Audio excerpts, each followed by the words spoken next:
10-6, just going to fold to an early position raise.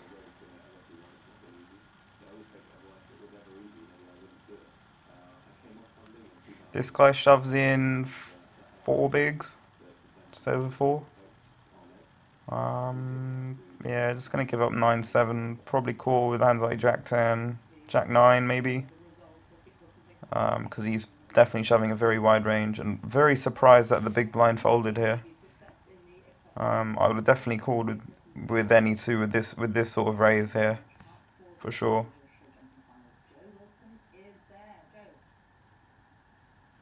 Queen 8, again, you could raise, but you know, obviously you're gonna have to be calling off this corp guy again. So I'll just take the fold spot. And he would have got it in with 6s anyway, and would have flopped quads. Well, flop a set and turn quads. Must be nice. So he's back in the hunt now, after being completely crippled. But that's good for us because, you know, now we can sort of take open spots again because, you know, they do have reshove stacks, but we don't have to call them off with the hands that we're raising here. So this, you know, again, here's a good situation to open here. King 4 of diamonds. So yeah, I make it 2.1. And do get shoved on by this guy here. Worse. I can just safely fold. I open again, just kind of, again with the game flow, like, you know, I'm the chip lead on this table. You know, I'm going to say to them, look, you're not going to shove on me twice in a row. But that is exactly what happens, so I look a bit stupid. Yeah, obviously can't do anything other than fold here. But that's fine, you know, I'm keeping up the aggression, which I like. With my chip stack, I think when you got the chips, you just got to keep the aggression up. And here we go. This time we open again. So the third hand in a row. Now if they shove on me, it would be very, very sick. You see, I think I changed my raise sizing a bit there as well. I'm not a massive fan of that. But only slightly. The Saluki decides to defend. So obviously these people are giving me zero respect at the moment. We flop top pair versus his stack. You know, we're playing for all of it. If he gets out of line, if he leads into me, I'm just gonna try and get in as much as I can at this point. He checks. I like the bet sizing. I think it's about 38% of the pot or something. I can't remember. I like that though. He calls. Turn is a 6 of clubs, and you know, at this point we're still we're not worried about anything. It's a very, very dry board. He checks. We bet. I'm fairly small again, which I like, which is fine. It looks like we're kind of almost scared here, like, you know, almost inducing him to do something, like we're bluffing. So yeah, with a bluff, you know, it takes the exact same line as well. So he does fold, and we get some nice chips once again. Pocket 4s. This guy raises under 20 bigs. This guy on, I can't work out how much he's got. 14 bigs, 15 bigs. He flats. And this guy decides to squeeze. A good spot for him to squeeze if he's picked up a decent hand. If he had just folded, then it would have been interesting to see what I would have done. You know, if you flat here, you know, both of these guys are very, very short, but then at the same time you've invested 1,400 into the pot. You could certainly jam here as well if it was folded to you, and just, you know, just take their chips now. Assuming that they do fold. So it would have been interesting to see what I would have done if it had been folded to me, but we won't have to make that decision. And wow, this guy, wow, he calls off with King Queen suited here. You know, firstly, he should never be flatting with his stack size. What it is, he should be jamming or folding. So he's obviously thinking, oh, I just want to see a cheap flop with a hand that plays really well.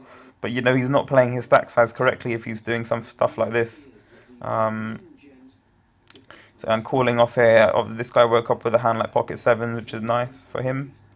And he does hold with the 7, so that was not a very good play by King Queen. And he does get eliminated. It looks like we can move tables. This time the Saluki's on our left, so he's got a position on us. And I think I recognise Risky Soldier. I think he's a decent player as well, and everyone else I've never really seen them before. So first hand out of the blocks, we've got a Jack 4 off, and we raise. I like this a lot because you've just been moved to a table. You want to set the table dynamic. You know, I'm the table captain. I'm the chip leader on this table. There's nobody that we have to call, and you know, the hand is just irrelevant. It's just, you know, picking a spot here, and it gets through, which is nice. King 7, I fold this time just again, sort of game flow. Opening here would look very strong as well, but I just decided to take the fold, which is fine. Saluki gets led into by a short stack Risky Soldier. Maybe he's not that good because he flats on this stack size here, which is not the best play. He's pretty short. Again, it's a raise or fold spot for him, in my opinion. But he flats and leads into the razor, so a bit of an unorthodox play. So I'll take back what I said. Maybe he is not all that competent. Just gonna fold 5-6 with this guy on like two big blinds, and he folds. Wow, surely any 2 there for him. Ace-8 of spades. Ermila opens here. He's on 30 bigs. Get a 3-bet from someone on just less than 20 bigs, and we can safely fold Ace-8 here. Not getting funky out of position in this particular spot. Wow, and so this guy decides to flat here with Ace-9 off, which is very, very bad. Considering this guy's stack size, and he just puts him in here with top, and gets snapped by kings, and kings hold. You can see like this guy with kings, you know, on a good table and a higher buy-in, you know, I would definitely be jamming kings here, but you know, you're less than 20 bigs, so a good player, you know, it's going to look like you have the nuts, which is exactly what he had by doing this.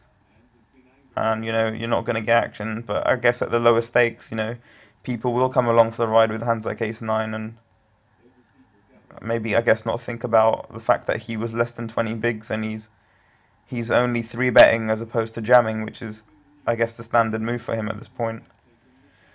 So, yeah, he gets a nice double up. Amen raises in late position. We have Jack-6. I'm just going to fold. See, he's opening up as well. King-8 suited. I like his raise. And he wins. 8-7. You could open here for sure.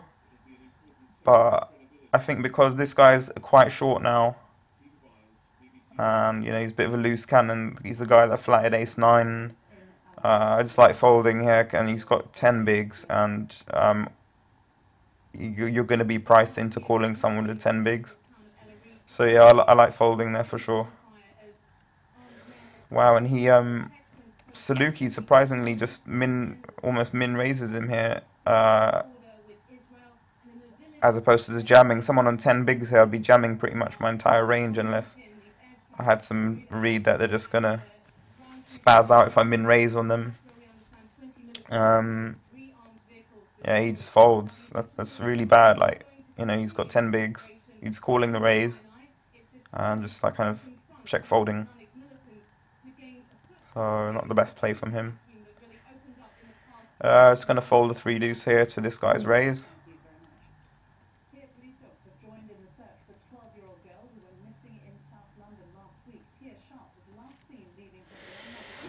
Queen 7. Just gonna fold again. You've got this guy on less than 10 bigs now, so we're definitely gonna have to call him if we do decide to raise. Ace 9 would have opened if it was folded to us, and would definitely be calling this guy here. Probably folding to everyone else. But this guy under the gun, less than 20 bigs, decides to make quite a big raise. This is over 3x, which is really weird for this sort of blind level. And he gets jammed by the short stack, and he calls with ace queen. So, you know, I don't like his raise sizing at all, because why make it so big? You've pretty much got a premium at this stage of the tournament. Just under 20 bigs, you know, just make it like 33, 3400 or something, or even just min raise. Very surprised that Queen Jack decided to shove over that. I mean, he is short, but, you know, is this guy ever folding after making it 5600? I don't think so. And he gets knocked out. Pocket 7s, definitely an open here. Okay, so we get 3-bet here by this guy. This is the guy that 3-bet Pocket Kings, if you remember. And he's made it quite a large raise size as well. A decent player, I think, would make it sort of 7k maybe, or 6600, or anything above min, or even click it back on me. He makes it quite large. And I don't like flatting here because he's getting quite short again. He'll be on 25 bigs after if I do flat, and you know I'm just set mining here because you know he's shown the propensity to 3-bet you know, hands like Pocket Kings, and hasn't really done anything since then. So got to give this guy a bit of credit, and the fact that he's made it so large as well. I mean, it does look like an ace king sort of 3-bet here. If he had like a you know, aces or kings or queens, maybe I guess he would make it a bit smaller. But you know, I feel as I have an edge over these players, and I don't want to play a massive pot here. You know, in what can conceivably be just a flip, or you know, potentially be dominated as well. So I like folding here, and that is what I do.